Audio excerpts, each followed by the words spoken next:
Mais do que a vitória de virada diante do Bahia no estádio Beira-Rio e os primeiros 3 pontos colorados no Campeonato Brasileiro, o técnico Eduardo Cudê tem muito a celebrar. Além de encerrar uma série de insucessos e uma crise que perdurou ao longo da semana, o Inter não só marca os 3 pontos, mas vai com uma certa esperança de que novos rumos podem acontecer diante de Palmeiras e Atlético Paranaense. É uma sequência dura e fora dos domínios. Enquanto isso, o técnico Eduardo Cudê deixa claro que está insatisfeito com algumas críticas da imprensa e deixa também claro que há uma mágoa com alguns jornalistas. E ainda, os resultados da rodada e o que esperar do início do Campeonato Brasileiro.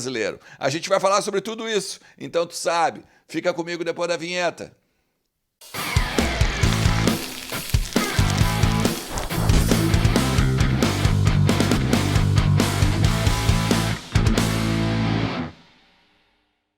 Fala Colorado, como é que vocês estão? Tudo certo? Tudo beleza? Bora falar do Internacional e atualizar aí as informações do nosso clube e entender um pouquinho do que está acontecendo lá no CT do Parque Gigante e também no estádio Beira-Rio, principalmente a nossa casa, que recebeu o Internacional e Bahia na noite do último sábado e o time do Eduardo Cudê consegue uma virada diante dos nordestinos. Um joguinho complicado, um joguinho com campo pesado, com muita chuva e um ambiente nada bom. A gente vai falar sobre isso, tá? Então fica comigo até o final do vídeo, te inscreve também no canal, ativa a notificação que ajuda pra caramba o meu trabalho e vamos lá, né? Porque sempre tem muito pra tratar do nosso Colorado por aqui. Hoje tem muitos jogos pelo Campeonato Brasileiro, outras ligas ao longo de todo mundo, né? Então faz o seguinte, entra lá em kto.com e utiliza o cupom Ernest para tu ganhar 20%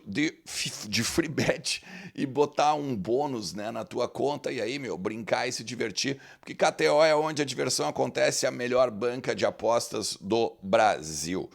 Vamos começar o seguinte, né? Vamos fazer assim, ó, vamos botar a tabela e os jogos da rodada agora do último sábado, tá? Porque 4 jogos abriram a primeira rodada do Campeonato Brasileiro. O Inter e o Bahia, 2-1, e a gente vai falar sobre isso agora aqui nesse conteúdo.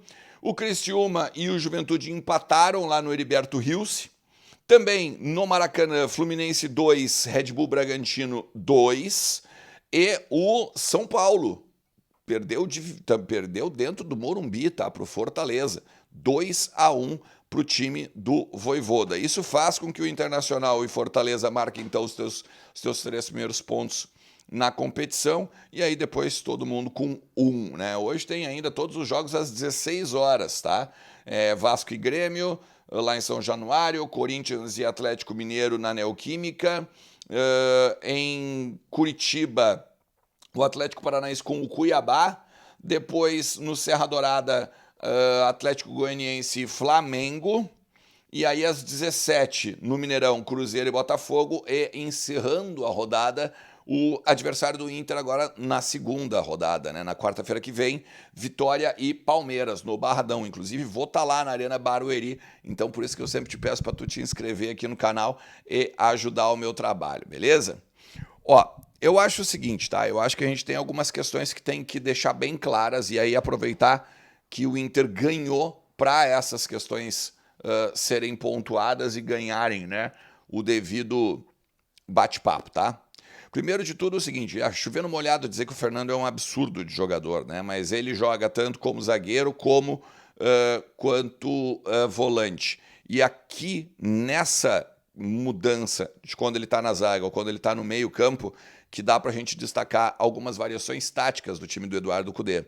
Porque quando o Fernando abre o meio campo, muito na saída de 3, o René pela esquerda e o Vitão pela direita, ele acaba dando qualidade no passe.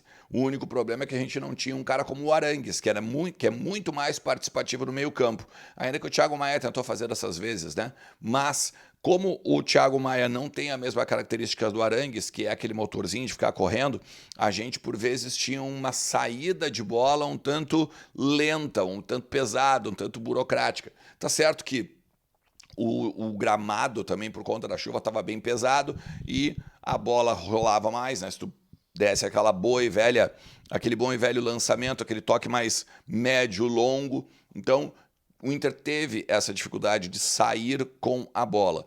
A questão é que no segundo tempo, quando entra o Gabriel Mercado e o Fernando vai para o meio, daí a gente tem volúpia, né? Eu acho que a gente tem um volume de jogo, porque daí o Fernando começa a ditar o ritmo do meio. O Kudê basicamente faz um 4-2-3-1 no primeiro tempo e no segundo tempo um 4-1-4-1. Quando ele coloca o Maurício e o Bruno Henrique aqui no meio e espeta tanto o Wesley quanto o Wanderson, um pela direita e um pela esquerda. E aí com o Rafael Borré. Depois ainda entra um Alário, depois também ainda entra o Gustavo Prado, que mais uma vez foi bem, se apresentou para o jogo. Enfim, eu acho que o Inter teve variações táticas dentro do estádio Beira-Rio e isso foi determinante para o 2-1. O Inter tomou gol quando estava na melhor fase do jogo, ou talvez no melhor momento do jogo, né? Tomou gol do Bahia. E aí depois consegue se recuperar numa força mental muito grande, né? O Wesley em alta, o Wesley indo para o X1, ganhando, fazendo a vitória pessoal diversas vezes sobre a zaga do Bahia, né? E não tem nenhuma dúvida, né, que está começando a garimpar, se é que já não garimpou um lugar no time titular, o reforço, né, do início dessa temporada. Uma questão também que eu acho que a gente tem que destacar é a torcida em silêncio, né? Algumas organizadas, por exemplo, a Superfico, colocou as faixas, né? A faixa da Superfico, em vez de estar com as letras para cima, eles fizeram as letras invertidas, né? Ele colocou de cabeça para baixo. Isso em forma de protesto. A Popular não cantou em nenhum momento, basicamente, né? Depois, ali, quando a gente estava para buscar o jogo, até deu uma subidinha, mais ou menos, junto com o estádio. Mas destacar bastante, né, cara? A camisa 12, a Força Feminina Colorada também, que foram extremamente importantes em empurrar o time, né? Essa questão da torcida em silêncio ainda, eu não concordo, né? Já tinha dito para vocês do conteúdo de ontem que tem que apoiar durante os 90 minutos, né? Depois vai, né? Depois vai lá e faz protesto e tudo mais. Eu particularmente acho que era o jogo mais importante do campeonato, a estreia no campeonato, né? Para distensionar o ambiente depois de 4 empates em sequência e também a eliminação para o Juventude. A gente tinha que ter feito um jogo de Copa do Mundo e que bom que o time conseguiu fazer isso, tá? Eu quero falar com você sobre o recado do Kudê na coletiva, né? Para quem foi e tal. Eu vou rodar agora, dá uma olhada. Tenemos que ganar, me gusta ganar, nos gusta ganar, pero no hay que consumir todo lo que venden, ¿eh? Y ¿sabés qué? Siempre fui respetuoso con los jornalistas. Y esos jornalistas que venden mierda, piden mi cabeza. Tan lindos son los programas que venden ellos que tienen que seguir trabajando porque nunca dejan de trabajar, ¿eh? Nunca vuela la cabeza de uno que fala mierda. Nunca. Si querés, después falamos quiénes son y vas a ver que tienen tiempo de trabajo, ¿eh? Tiempo de trabajo. ¿Cuál es? Algunos dicen que falan que son torcedores de Colorado. ¿A vos te parece que genera un buen ambiente, un buen clima eso? Y algunos torcedores no están contentos con eso, ¿eh? Por eso mucho de lo que falan y relatan y comentan no están acá en la grada, ¿eh? Están en un camarote fechado. No están entre los torcedores, porque seguramente algún torcedor cobraría. Deja de falar mierda. Entonces, ya está. Fuimos por todo hoy. Aproveché que ganamos y ya está. Sabés la barbaridad de que van a decir en la semana, ¿no? Que no puedo. La próxima vez que empatemos. Pero bueno, é assim. Bom, eu queria dizer para vocês o seguinte, né? Eu não vou nominar pessoas aqui, até porque eu acho que a gente tem que, primeiro de tudo, ter muito cuidado nesse sentido, né?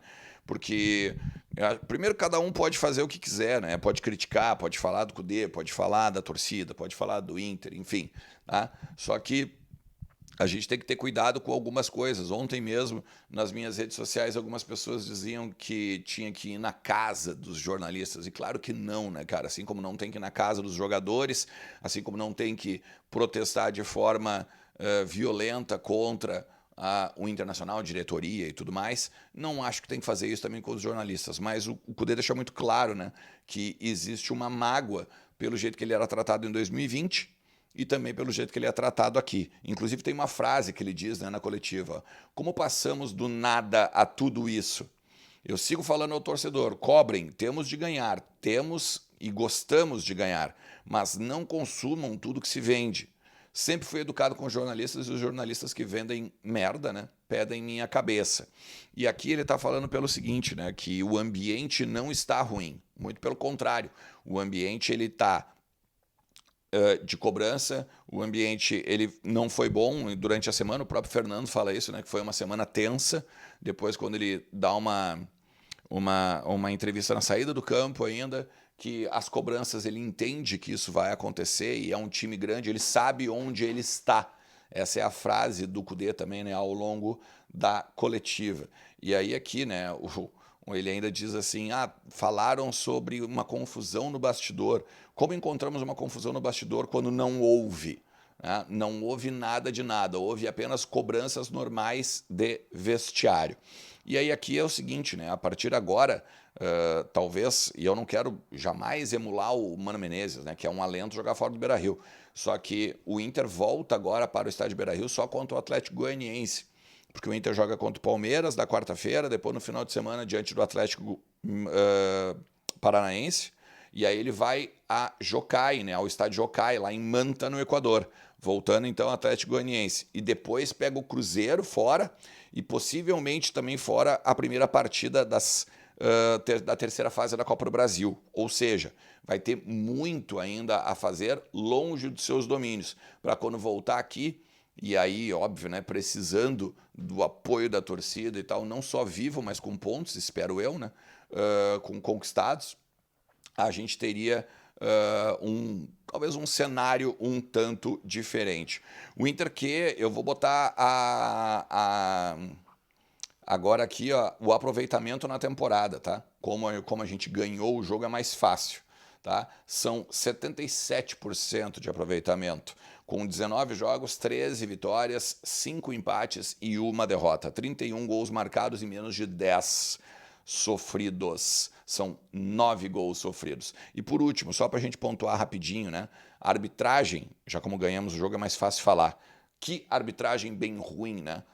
Picotando o jogo, marcando faltas em excesso ao contrário e dando cartões amarelos para o Internacional, quando na verdade poderia ter ou com falas, né? O Fernando tomou um cartão amarelo, por exemplo, depois de reclamar de um cotovelaço que o time do Inter recebeu. É um absurdo, né? Para variar a arbitragem da CBF.